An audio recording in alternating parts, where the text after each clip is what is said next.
We read from our scripture today, Ephesians 3, verse 17 through 19. And that Christ may dwell in your hearts through faith, that you, being rooted and grounded in love, may have power to comprehend with all the saints what is the breadth and length and height and depth, and to know the love of Christ, which surpasses all knowledge, that you may be filled with all the fullness of God. This is the reading of our word this morning. Okay, sorry, I was still talking, and you all. I think you're trying to do better, right? I read those words, and those were actually the verses that I had read for me at my baptism. More like verse 14, but anywho. And so they have stuck with me for 25 plus years.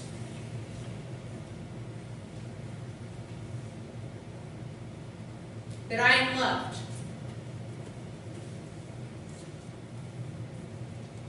You see, that is the desire of God in the fullness of God, that we might know the moment we walk in the doors of any church that we are loved. That can be hard. For some of us have been very burned by the life of the church. Some of us have gone, and as we grew up, we've wrestled with God and seeing that love. We've wrestled with the expressions of that love by the people of God. And yet, that's it. You are loved. If you did not know those words today, know them now. You are loved. And I can say that 100 times, over and over again, for God says it 100 times plus over and over again, in and throughout our scriptures each week and each day. And yet, we struggle to accept it. See, we can hear those words, but if we do not ourselves feel worthy of that love, then those words have little meaning. You know, that wonderful phrase that we've heard all our lives, actions speak louder than words. Thank you.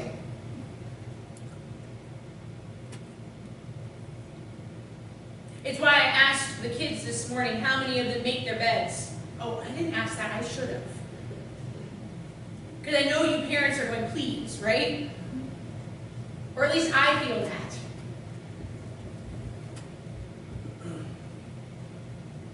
And yet I know when they walk in the doors here, the hope and prayer is that they feel those words. They might not recognize it now. I don't think I understood the depth of love that I felt as a child until I became an adult. And when I came here and I realized several of the things that we do with our wonderful, sweet kids, I went, it all makes sense now. They were telling me over and over again that I am loved. And not only am I loved, I am worthy of love. And so though we know not all the effects of the things that we as a body of believers do, be assured that at some point in those wonderful, sweet kids' lives who are downstairs enjoying those lessons, that they will hear these words and know these words and remember these words in their lives. Because that's why you all are here. The honest to goodness truth is that as people of faith in our adulthood, the entire reason that we come to church is, one, we recognize that we are screwed and messed up. We recognize that we are not perfect. recognize that we sin, that we fail, that we mess up, that we're going to cut somebody off on Greenville Boulevard because, Lord help us, no one else can drive but us. It's true, right? That we're going to forget something off of the list that we so carefully crafted as we head to the grocery store and get home, and it's the key ingredient to what we're trying to make.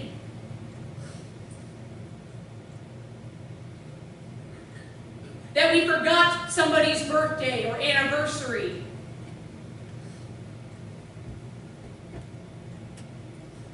We're not perfect. And yet, God tells us this, that we are loved. Perfection's not needed. We are loved for exactly who we are at this moment in time. And who we were yesterday, and the day before, and the day before that, and who we will be tomorrow, and the day after that, and even if we're really good, the day after that.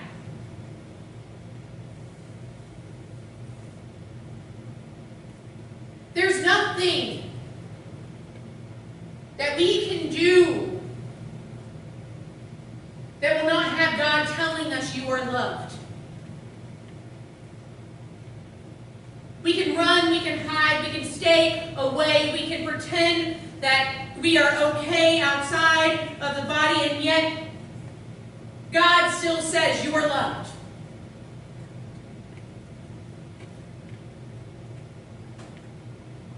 You are loved.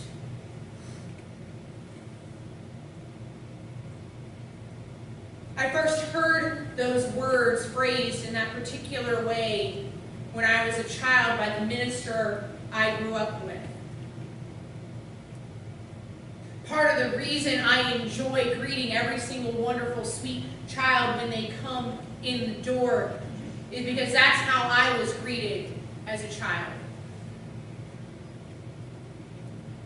And I didn't realize then that was what those words meant in action.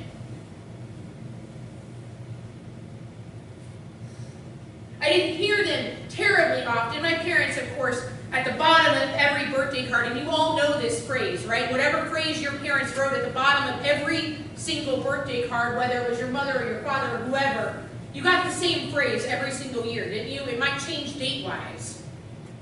It might say, like, happy 8th birthday, we love you. And we as parents do the same thing, do we not? Or as aunts or as uncles or whatever your relationship may be in this life, we write those same phrases. We say those same things. We pass those on. And that's the beauty of this day in particular. For it's an acknowledgement of love. It's an acknowledgement of love in action. For is that not what we all attempt to do? We attempt to love one another.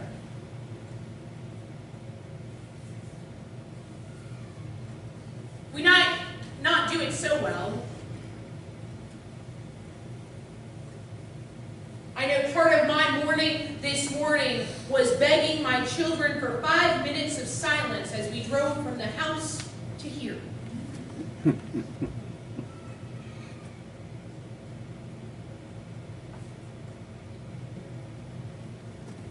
But even with that, they're loved. I need the silence, but they're loved. We don't always recognize that, do we? Sometimes it becomes such a part of our lives that we forget to say it. We forget to do it. I saw this wonderful blog reading post as I was preparing for the sermon this week, and it said, you know, when you are thinking of someone in this world today, send them a note. Send them a text. Send them an email. Send them something that lets them know they are loved. For too often we live with the regret that we did not say it enough, do it enough. Too often we live with the regret that the love that we share with one another was not expressed enough. I've never heard someone say, "Oh, you've told me I love you way too many times." I mean, have you?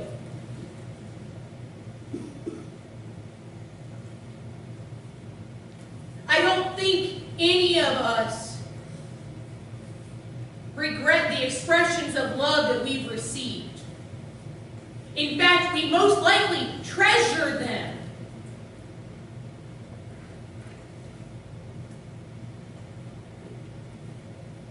And so we read this, that Christ dwells in our hearts, that we are rooted and grounded in love, and in that grounding in love. You know, you have the ground on an electrical plug, right? It keeps you grounded. If you've ever changed a light fixture, you have the ground wire. Keeps you connected. As people of faith, what connects us to one another is Christ. What binds us together is that love of God expressed through Christ. And we can't know the depth of that. We can't see it all. We can't see it all when we're in the midst of it. We can't always comprehend and understand it when we're so desperately in need of it.